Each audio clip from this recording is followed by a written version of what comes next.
Pinupuri ko at pinasasalamatan si Jesus Christ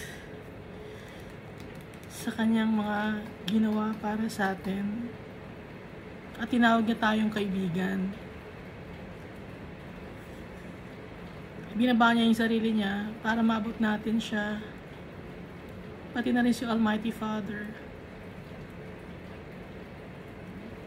Ibinigay niya yung kanyang kaisa-isang anak para sa atin. At kay Jesus Christ, dahil napagtagumpayan niya ang mundo na to. So kung si Jesus Christ napagtagumpayan niya ang mundo na to na hindi nagkasala, tayo kahit nagkasala tayo, pinatawad tayo ni Jesus Christ tsaka ni Almighty Father, at mapagtatagumpayan din natin ang mundo na to.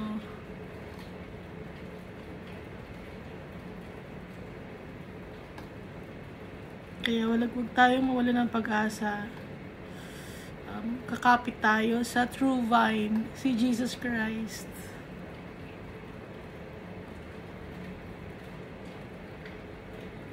At nireveal niya lahat para sa atin. Nireveal niya si Almighty Father. Nireveal niya sa atin yung plano ng tatay natin,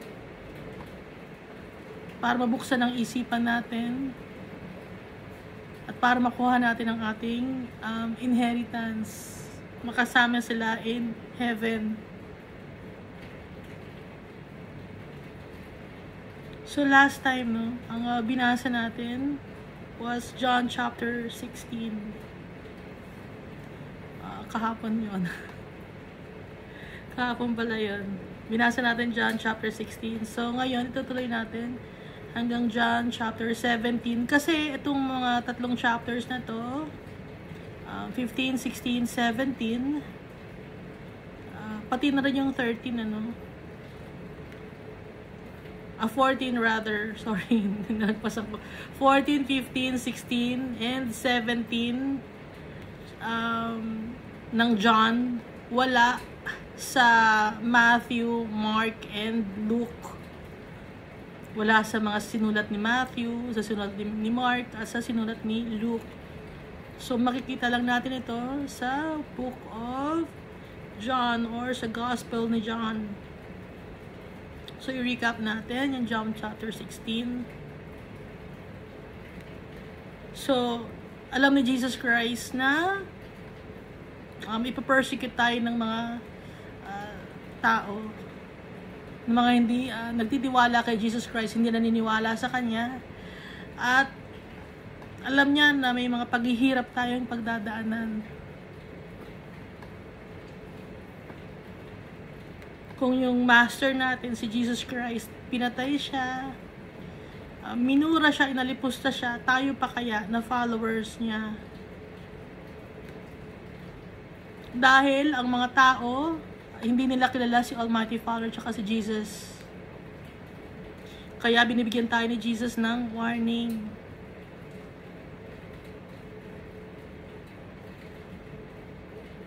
Para hindi tayo magulat, no?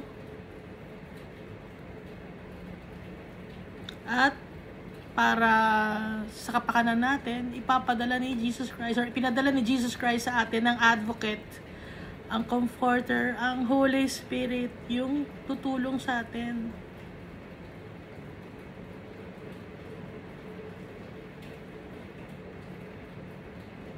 Kung ano ang sasabihin ni Jesus Christ, yun ang sasabihin sa atin ng Holy Spirit.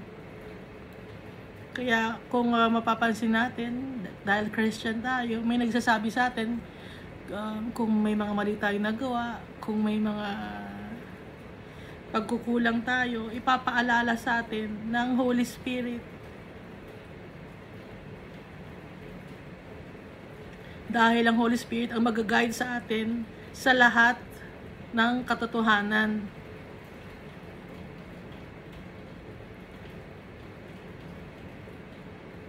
Lahat ng mga bagay ay pag-aari ng tatay natin na si Almighty Father. At kung pag-aari ng tatay natin ang lahat ng bagay, ganon din kay Jesus Christ. Dahil kung ano ang meron kay Almighty Father, Ganon din kay Jesus Christ.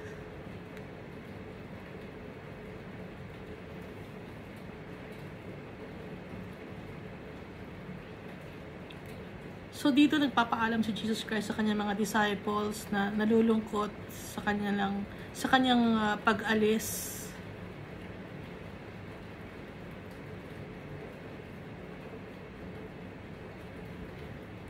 At hindi nila naiintindihan. May mga bagay na hindi naiintindihan ang mga disciples kasi mga immature pa sila. Pero kailangan ni Jesus bumalik kay Almighty Father. At pag bumalik na si Jesus kay Almighty Father, yung Holy Spirit ang tutulong sa mga disciples para maging matured followers of Christ. So, pinaumpisahan ni Jesus Christ, no? Tinuruan niya, nagpakita siya ng mga milagro, ng mga signs and wonders sa mga disciples. At tutulong naman ang Holy Spirit para ipaalala sa mga disciples kung ano ang mga ginawa ni Jesus Christ dito sa lupa. At kung ano man ang hihilingan natin sa pangalan ni Jesus Christ, ibibigay yun sa atin ni Almighty Father.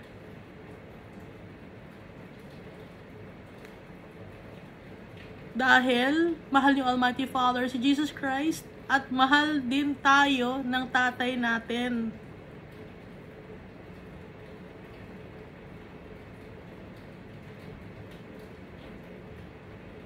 Mahal tayo ng tatay natin dahil naniniwala tayo kay Jesus Christ na kanyang anak. Dahil may faith tayo kay Jesus Christ, kaya mahal din tayo ni Almighty Father.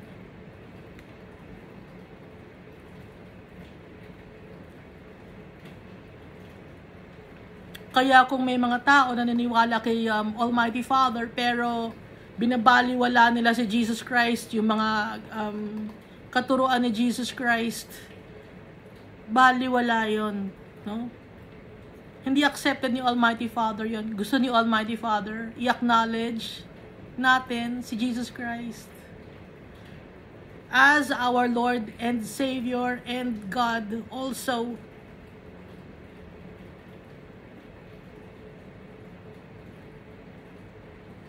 At dito sinasabihan ni Jesus Christ sa kanyang mga disciples na sila ay mag-scatter kapag hinuli na siya ng mga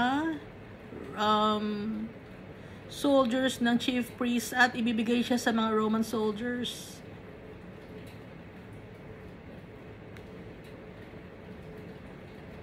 Sinasabi rin dito ni Jesus Christ, alam niya, no, na dito sa mundo ay puro trouble ang ma-encounter natin, puro mga trials, temptations, and tribulations. Pero wag tayong malungkot.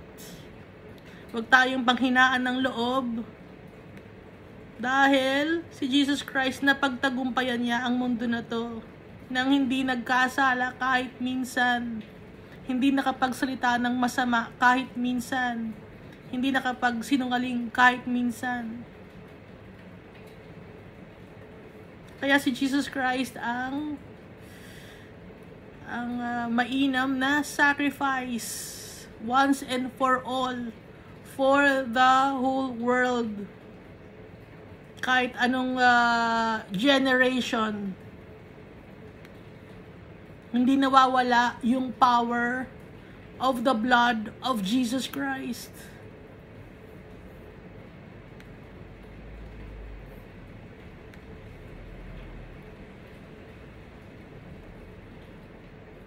So, dito na tayo sa John chapter 17. After Jesus said this, He looked toward heaven and prayed. So, si Jesus Christ, nanalangin siya, tumingin siya sa langit, at nanalangin siya. Father, the hour has come. Glorify your Son, that your Son may glorify you. Sabi ni Jesus, Tatay, dumating na ang oras. I-bless mo ang iyong anak nang sa gano'n ng iyong anak naman ay ikaw ay bigyan ng honor, dakilain, bigyan ka ng tribute, pay homage, parangalan ka. Sabi ni Jesus Christ, for you granted him authority over all people that he might give eternal life to all those you have given him. Sabi, Almighty Father, ikaw ang nagbigay ng authority para kay Jesus Christ na ibigay niya ang kanyang buhay para sa lahat ng tao. At yung mga tao na yon ay magkakaroon ng eternal life kung magtitiwala sila. Sabi ni Jesus Christ, now this is eternal life, that they know you, the only true God, and Jesus Christ whom you have sent.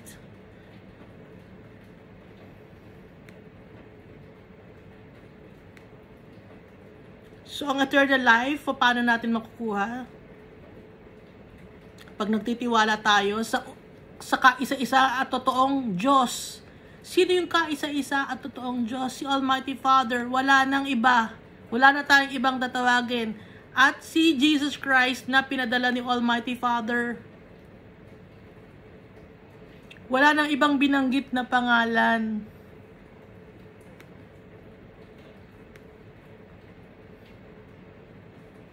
Kaya sa Bible tayo maniniwala, hindi sa human tradition or gawa-gawa ng tao. Dahil yung gawa ng tao, corrupted na yon.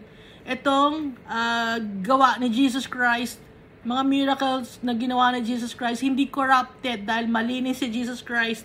Kahit minsan hindi nagkasala, walang deceit na lumabas sa kanyang bibig. Walang itinatago.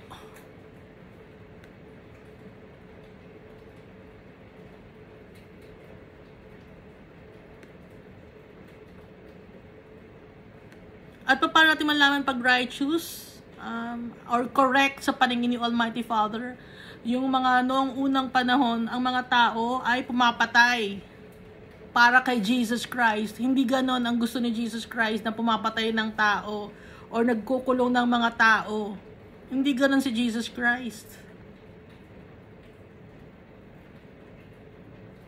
Kaya nung dati, no, may mga sinasabi na Christian sila, tapos pumapatay sila ng mga tao. Hindi yun kay Almighty Father, hindi yun kay Jesus Christ. Dahil puro pagmamahalang ang katuruan ni Jesus Christ siya ni Almighty Father.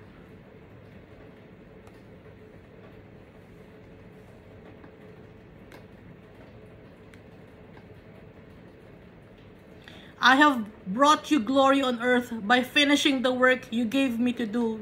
Binigyan kita ng parangal, Almighty Father.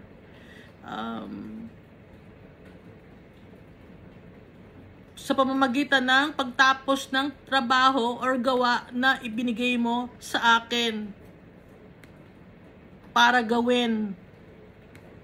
So, ang trabaho na binigay ni Almighty Father kay Jesus Christ na gawin ay yung i-share sa mga tao ang good news na si Jesus Christ, ang Messiah, ay dumating. Hindi tayo mahihirapan. Ang gagawin natin, pagtitiwalaan natin si Jesus Christ, ang kanyang pangalan. Tatawagin natin ang pangalan ni Jesus Christ. Siya ang ating only mediator to the Almighty Father. Wala nang iba, walang babae na mediator.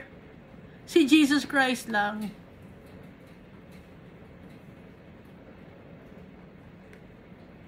So, kung may mga tinatawag kayo na ibang pangalan, para mag-mediate kay Jesus, tapos mag-mediate kay Almighty Father, yun ay turo na kasinungalingan. Sinungaling yun. Kung sinungaling yun, sino ang promotor nun? Ang promotor ng kasinungalingan ay ang devil. Ang katotohanan, si Jesus Christ, siya kasi Almighty Father. Sila lang ang ating sasambahin. ang mamahalin at pagtitiwalaan. Wala na tayo iba pang tatawagin na ibang pangalan.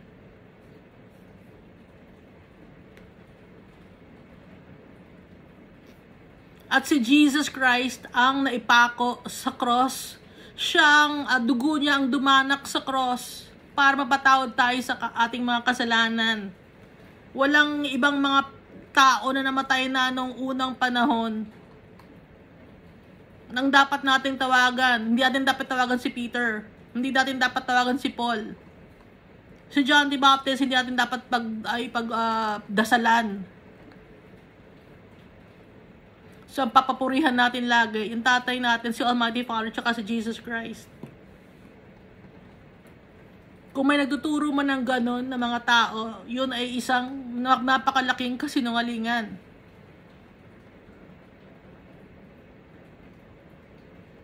Nililigaw nila ang mga tao, yun ay mga false teachers. Wala sa Bible yung kanilang mga itinuturo.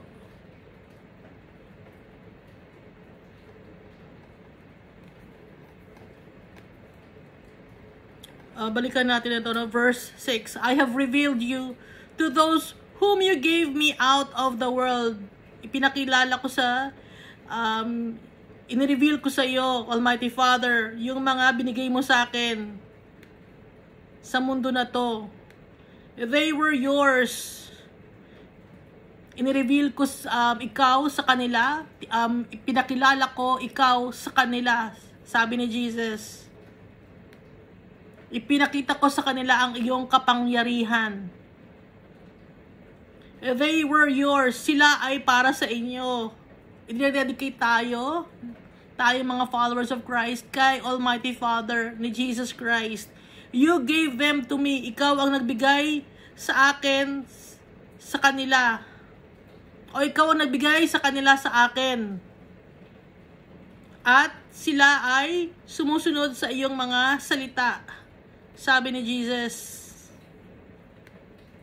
Now they know that everything you have given me comes from you. Ngayon alam nila na lahat ng nasa sa akin ay galing sa iyo. Ikaw ang nagbigay. Sabi ni Jesus, for I gave them the words you gave me and they accepted them. Ikaw ang nagbigay sa akin ng mga salita na sasabihin na ibinigay ko sa kanila at tinanggap nila iyon. Sabi ni Jesus. So tayo as followers of Christ, tatanggapin natin kung ano ang turo sa atin ni Jesus Christ dahil galing yun kay Almighty Father. Wala nang iba pang katuruan, tayong tatanggapin. They knew with certainty that I came from you. Alam nila na with certainty, no? Na ako ay galing sa iyo at naniniwala sila na ikaw ang nagpadala sa akin, sabi ni Jesus.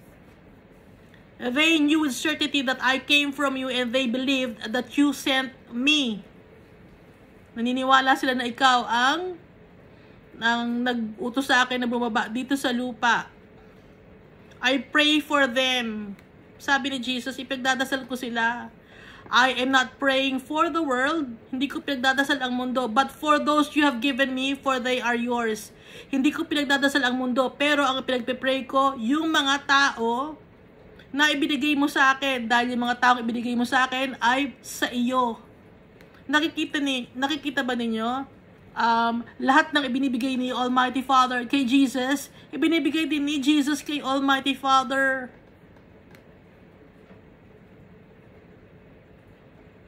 Kaya, si Jesus Christ at si Almighty Father are one. Iisa sila ng hangarin, ng goal.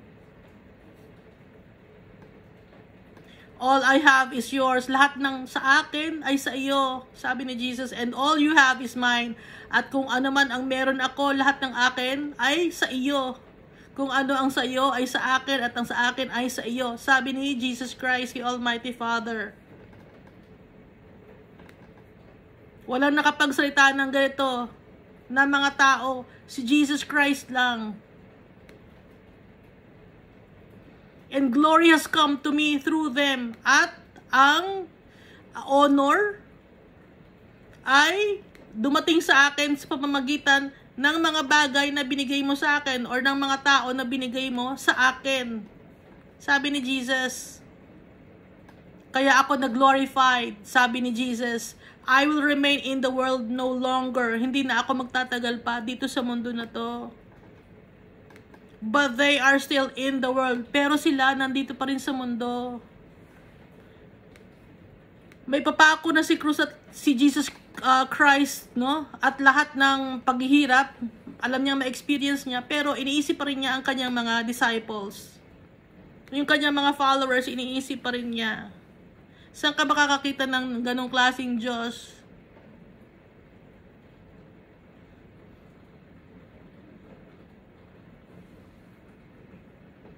Napaka-unselfish ni Jesus. Very giving, loving. Very caring. Hindi namimili ng tao. Kung tinawag tayo ni Jesus Christ, no, na kanyang mga friends. Di ba pag may mga friends tayo na mayaman, tuwan-tuwa tayo. Tapos kung may tatay tayo na mayaman, tuwan-tuwa rin tayo. Dapat tayong matuwa talaga. Dahil si Jesus Christ, tinawag niya tayong kaibigan. Kaya dapat tayong mag-celebrate. Dapat natin siyang papurihan at pasalamatan. Dahil tinawag niya tayong mga kaibigan. At si Almighty Father, itaas natin ang pangalan ni Almighty Father. Dahil yung tatay natin, ang creator ng lahat. Napakayaman ng tatay natin. Yun ang tunay na kayamanan. Na kay Almighty Father, na kay Jesus Christ. Yun ang tunay na kayamanan. Kaya magpasalamat tayo. Dahil tayo ay tinanggap ng ating tatay. Tinanggap tayo ni Jesus Christ. Kahit ano pa tayong klaseng tao, kahit ano pa mga kasalanan ang nagawa natin, kahit ano pa ang itsura natin, kahit ano pa ang mga pinagdaanan natin sa buhay, tanggap tayo ng tatay natin at saka ni Jesus Christ. Yung sacrifice ni Jesus Christ, napakalaki.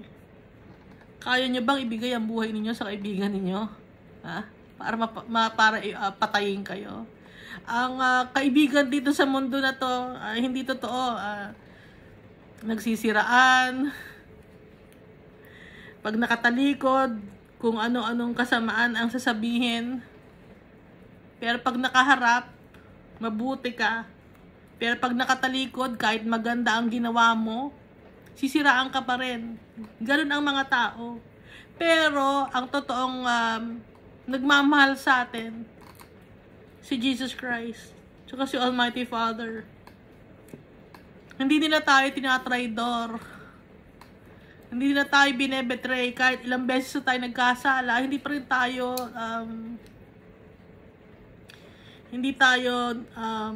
hindi nag-i-stop si Almighty Father na mahalin tayo, pati si Jesus Christ.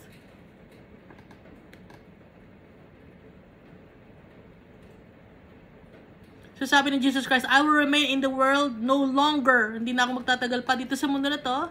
But they are still in the world. Pero sila ay nandito pa rin sa mundo na to.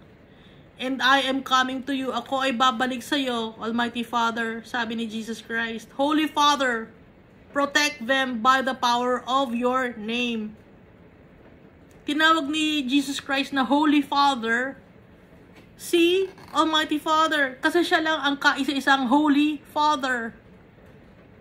So pag may mga tinatawag dito sa mundo na Holy Father, na mga tao, no, tinatawag ninyo, hindi yung totoong holy. Ang totoong Holy Father, si Almighty Father.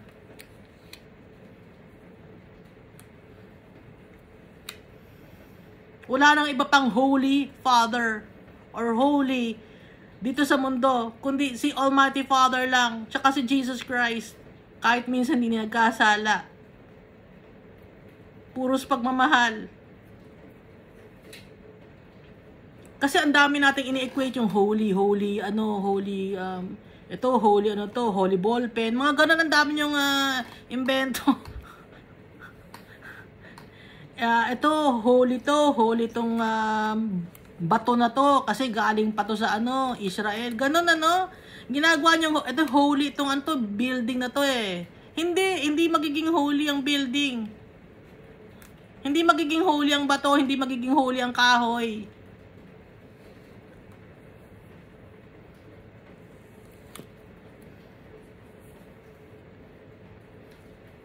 Ang tao hindi magiging holy. Ang holy lang si Almighty Father, tsaka si Jesus Christ.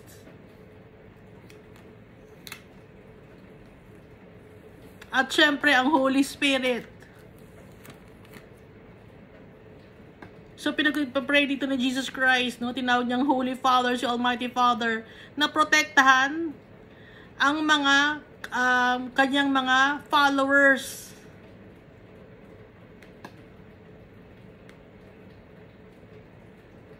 Protect them by the power of your name. The name you gave me so that they may be one as we are one. Ang pangalan na ibinigay mo sa akin para sila ay maging kaisa natin dahil tayo ay iisa. Magkaisa tayo, Almighty Father. Sabi ni Jesus, Almighty Father, magkaisa tayo. Ako at ikaw magkaisa tayo. Maging kaisa natin ang mga followers ko. Sabi ni Jesus Christ. So tayo, magiging kaisa rin tayo ni Jesus Christ siya ni Almighty Father kung susundin natin lahat ng mga ipinag-uutos sa atin ni Jesus Christ siya ni Almighty Father.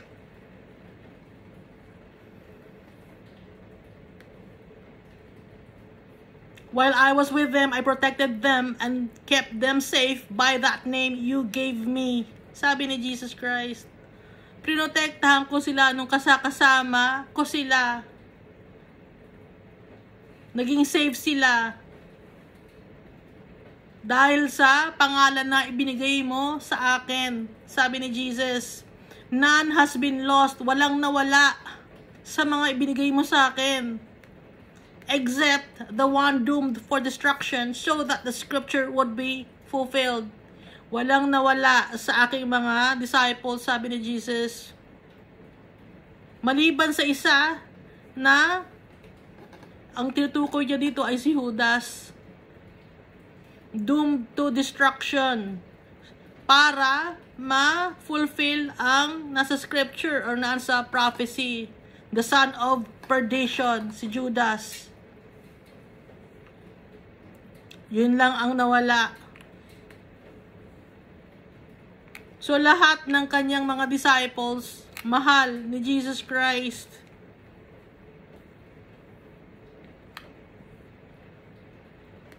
I am coming to you, sabi ni Jesus Christ. I am coming to you now. But I say these things while I am still in the world. Babalik na ako sa iyo ngayon. Pero sinasabi ko ito sa iyo.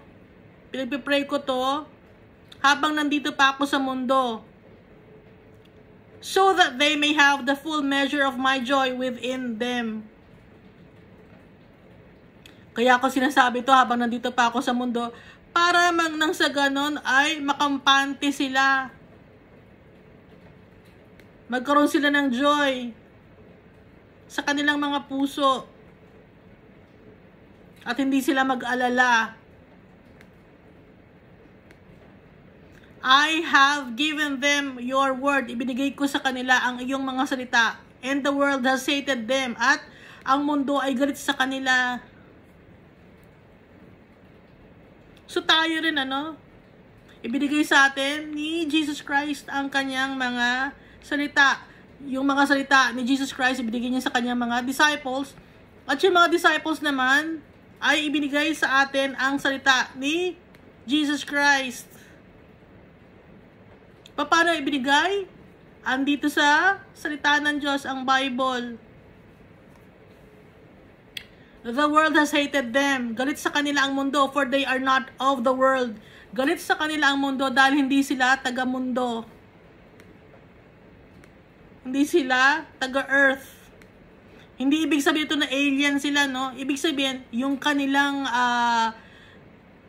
kanilang demeanor, yung kanilang pagkatao, hindi sila para sa mundo na to. Sabi ni Jesus, any more than I am of the world. Gaya ko na hindi ako taga mundo, sabi ni Jesus. So, pag followers tayo ni Christ, hindi tayo dito taga mundo. Hindi tayo para dito sa mundo na to. Yung mundo na to, galit sa mga Christians, sa mga followers of Christ.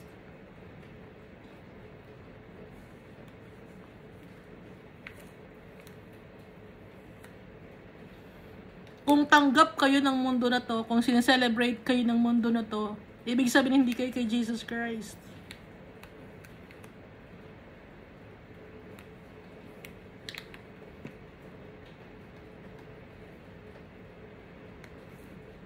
My prayer is not that you take them out of the world. Ang panalangin ko, sabi ni Jesus Christ, ay hindi yung para tanggalin mo sila dito sa mundo, but that you protect them from the evil one. Pero, protektahan niyo po sila sa mga, against sa mga masasama. Sino yung evil one na yon? Ang evil one ay si Satanas. Iprotektahan mo sila against the evil one. Or protect them from the evil one. Si Satan yon. They are not of the world, even as I am not of it. Hindi taga-world, hindi taga-mundo ang kanyang mga disciples, ang kanyang mga followers. Gaya ni Jesus Christ, hindi rin siya of taga-mundo. We are not of this world as followers of Christ. Kaya, kung may nakikita kayo no, na siya-celebrate ng mundo na to, hindi yun kay Christ. Dahil ang totoong followers ni Christ, galit sa kanila ang mundo. Hindi tanggap. Tayo mga followers of Christ, hindi tayo tanggap ng mundo na to. Kasi ang sasabihin ng mga taga-tao dito sa mundo, boring kasama mga yan.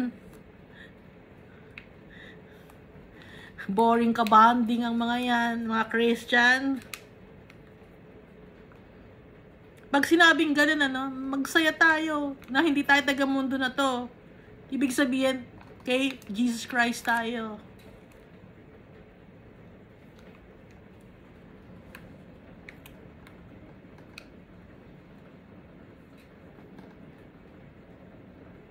Sanctify them by the truth. Sabi ni Jesus Christ, your word is the truth. Ang salita mo ay ang katotohanan. I-sanctify mo sila, sabi ni Jesus Christ, ng katotohanan dahil ang salita mo ang katotohanan. As you sent me into the world, nung pinadala mo ako dito sa mundo, I have sent them into the world. So si Jesus Christ ipinadala dito sa mundo na to. Ngayon, ang mga followers of Christ naman ay ipapadala rin sa mundo na to. Ibig sabihin, i-share natin sa tao ang good news, ang gospel. Ipapakalat natin ang salita ng Diyos, ang katotohanan. Ang katotohanan ay ang salita ng Diyos. Yun ay ipapakalat natin. Hindi chismis ang ipapakalat natin as followers of Christ, kundi katotohanan. Si Jesus Christ ang nag-uutos sa atin. Responsibility natin as followers of Christ na i-share sa mga tao ang kabaitan ng tatay natin at saka na Jesus Christ. I-share natin ang salita ng Diyos, ang katotohanan. Kahit may mga taong ayaw maniwala, i-share pa rin natin. Pero hindi natin ipagsisiksikan sa tao, no? Hindi natin ipilit sa mga tao. Ang importante na karinig sila ng salita ng Diyos. At si Almighty Father na ang gagawa ng way para maging believer sila or maging followers of Christ. Pero may mga tao na babaliwalain ang salita ng Diyos.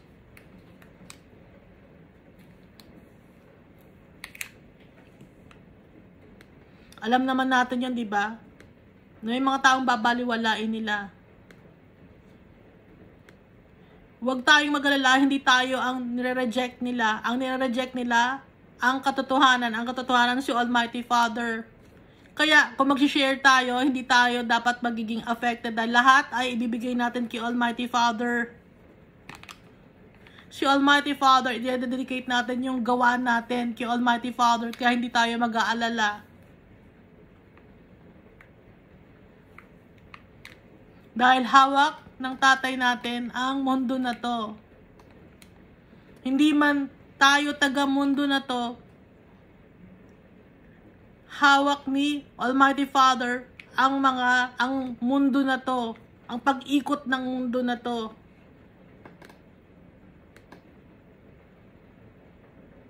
Nasa sa kamay ni Almighty Father dahil siya ang creator natin at ang creator ng mundo na to.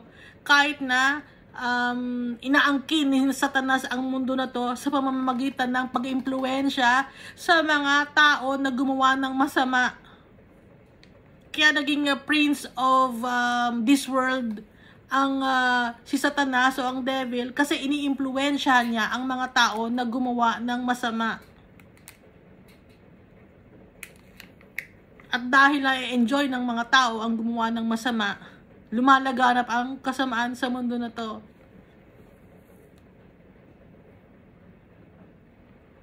Pero wag tayong matakot, hindi tayo taga-mundo. We are not of this world.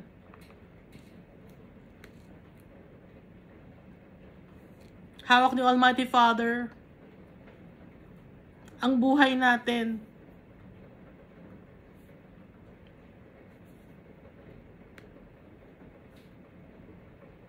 Verse 20, my prayer is not for them alone. Ang panalangin ko ay hindi lang para sa kanila.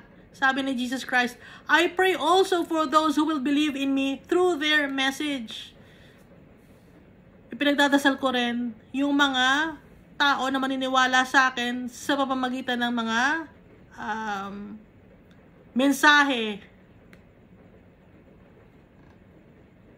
na ibibigay nila sa mga tao, sabi ni Jesus. So, yung mga tao na i-share natin ng Word of God, ipinagpipray din ni Jesus. I pray also for those who will believe in me.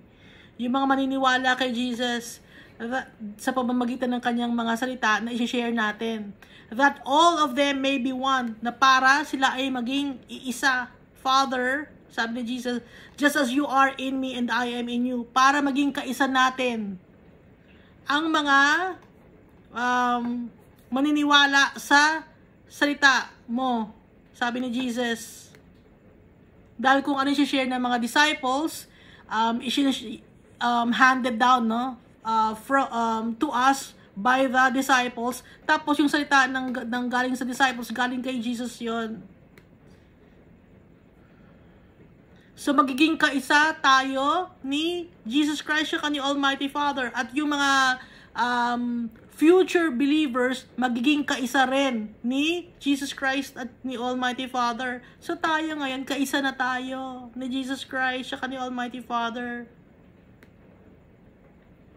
May they also be in us so that the world may believe that you have sent me. Para maniwala ang mundo na ikaw ang nagpadala sa akin. Sabi ni Jesus, may they also be in us, na maging kaisa natin sila para maniwala sila na ikaw ang nagpadala sa akin. I have given them the glory that you gave me. Ibinigay ko sa kanila ang parangal na ibinigay mo sa akin. That they may be as one as we are one. Nang sa ganon, maging kaisa natin sila, gaya natin, tayo ay iisa. Sabi ni Jesus Christ. So, si Jesus Christ siya kasi Almighty Father, gusto nila tayong maging kaisa, iisa ng hangarin. Dahil si Almighty Father, tsaka si Jesus Christ, isang hangarin, at yun ay ang dalhin tayo sa ating totoong bahay, sa totoong home. Maging kaisa sa paggawa ng tama, ng correct sa paningin ni Almighty Father tsaka ni Jesus Christ. magkaisa sa pagmamahal, pagpapalaganap ng pagmamahalan at pagtutulungan. I in them and you in me. Ako ay nasa sa kanila at ikaw ay nasa sa akin, sabi ni Jesus, so that they may be brought to complete unity. Nang sa ganon, sila ay maging kompleto at unified. Then the world will know that you sent me and have loved them even as you have loved me. Nang sa ganon, ang mundo ay maniniwala na ikaw ang nagpadala sa akin at ako ay iyong mahal, gaya ng pagmamahal mo sa akin, sabi ni Jesus Christ. So yung pagmamahal ni Almighty Father kay Jesus, ganoon din ang pagmamahal ni Almighty Father sa atin.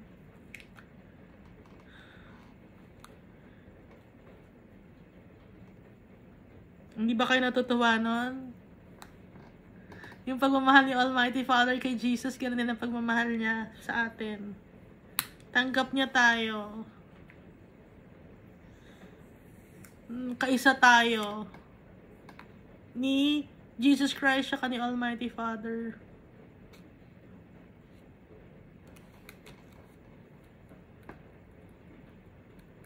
Father, I want those you have given me to be with me where I am. Father, gusto ko yung mga binigay mo sa akin, makasama ko kung saan man ako.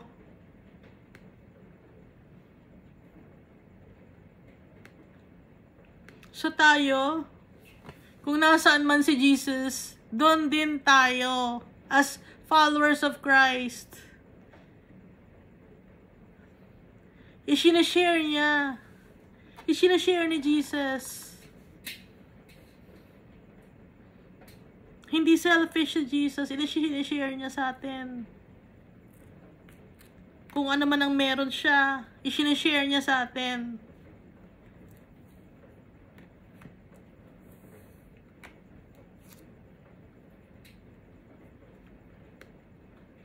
And to see my glory, at nang sa ganun makita rin nila ang aking gloriousness.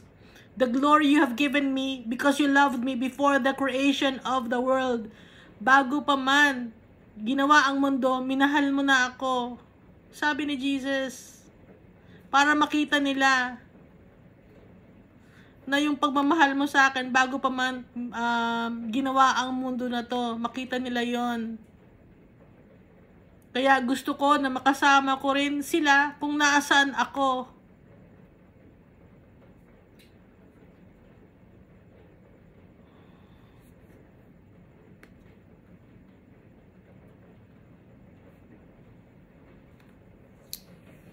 So yung iba natatakot pa dyan, ano? Hindi pa ngayon, kung ayaw ninyo ngayon, hindi pa ngayon.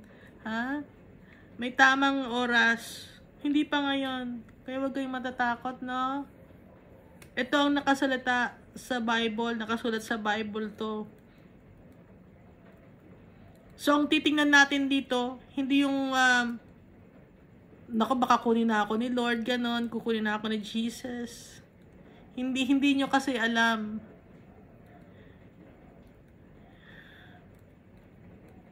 Hindi nyo kasi alam kung gaano kaganda ng bahay ng tatay natin.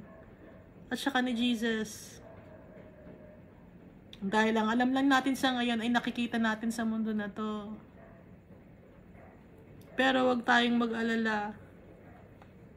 Dahil mahal tayo ni Jesus, mahal tayo ni Almighty Father.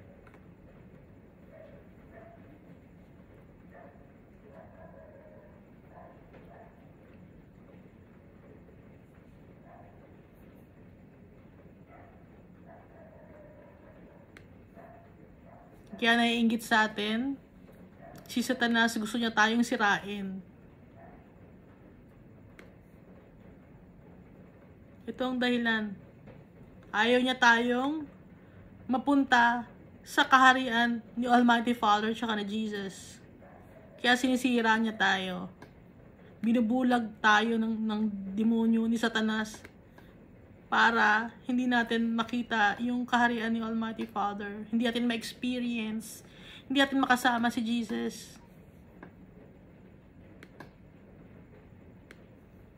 Righteous Father, sabi ni Jesus, though the world does not know you, yung mundo hindi ka kilala, Righteous Father, pero ako kilala kita. I know you.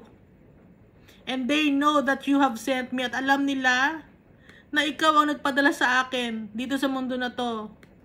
I have made you known to them. Ipinakilala kita sa mga tao.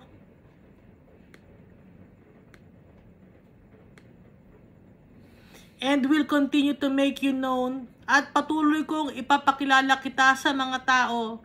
In order that the love you have for me, nang sa ganon yung pagmamahal na ibinigay mo sa akin, maybe in them ay magkaroon din sila ng pagmamahal. Yung pagmamahal na ibinigay mo sa akin ay ma-experience din nila na mahalin din sila gaya ng pagmamahal mo sa akin. And that I myself may be in them, at nang sa ganon ako ay nasa sa kanila.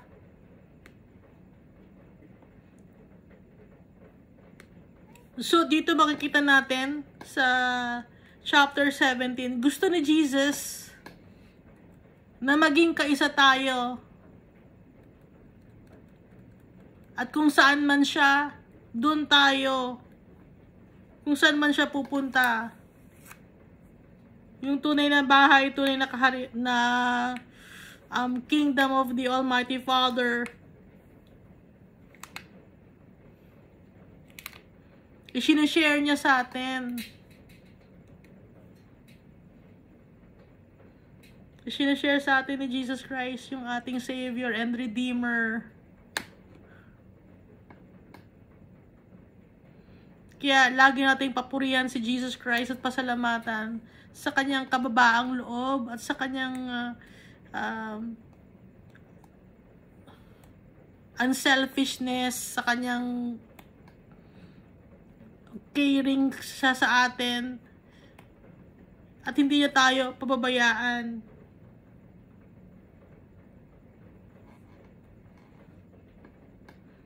Napaka-great, no? Napakalaki ng pagmamahal sa atin ni Jesus Christ. Gaya ni Almighty Father, gusto nila maging iisa tayo. In unity. Iisa tayo ng hangarin, iisa tayo ng gawain na tama, na maging karapat dapat tayo, na manirahan kasama ni Jesus Christ in His kingdom. I-share niya sa atin. Saan tayo makakakita ng ganitong klaseng Diyos?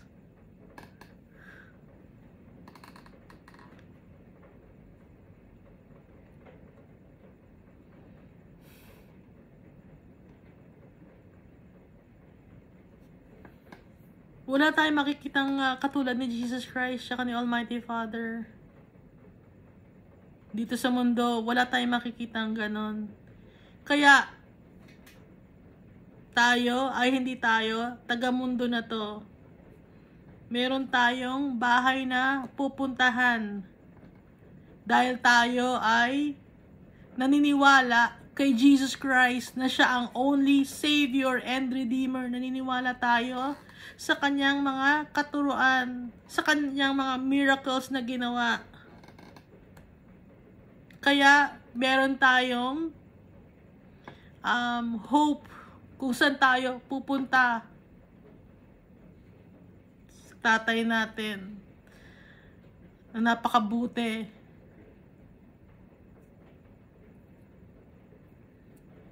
At holy yung tatay natin, gaya ni Jesus Christ.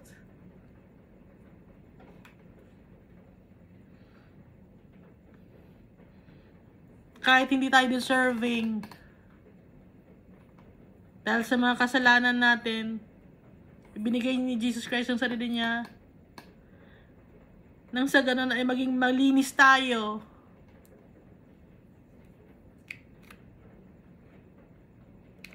Para makuha natin ang ating inheritance. Makasama natin ang tatay natin, ang true treasure.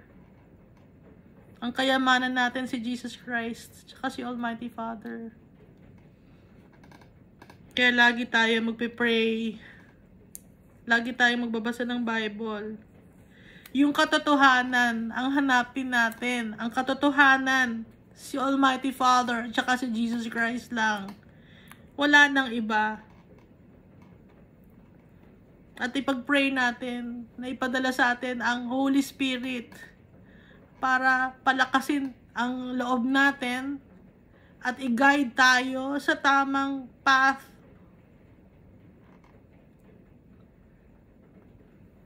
Nang sa ganun makilala natin ang lubusan, ang tatay natin tsaka si Jesus Christ.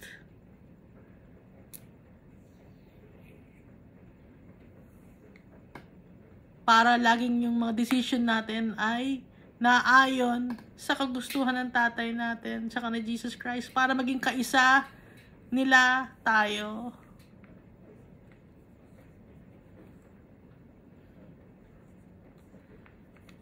Mahirap man ang buhay dito sa mundo,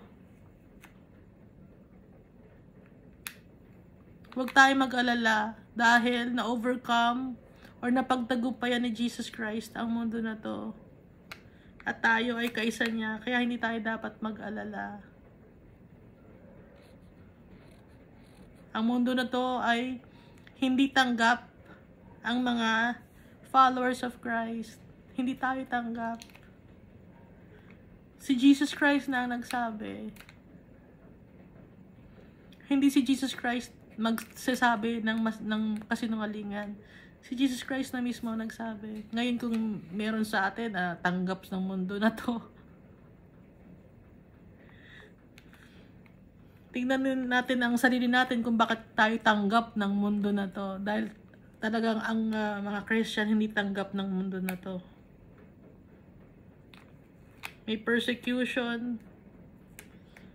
May mga tao na hindi maniniwala sa atin. May mga tao na may masamang sasabihin tungkol sa atin. Pero wag tayong mag-alala dahil kasakasama natin ang Holy Spirit. Si Jesus Christ at si Almighty Father. Mahal na mahal tayo. Hindi tayo iiwan. Thank you and God loves us all so much.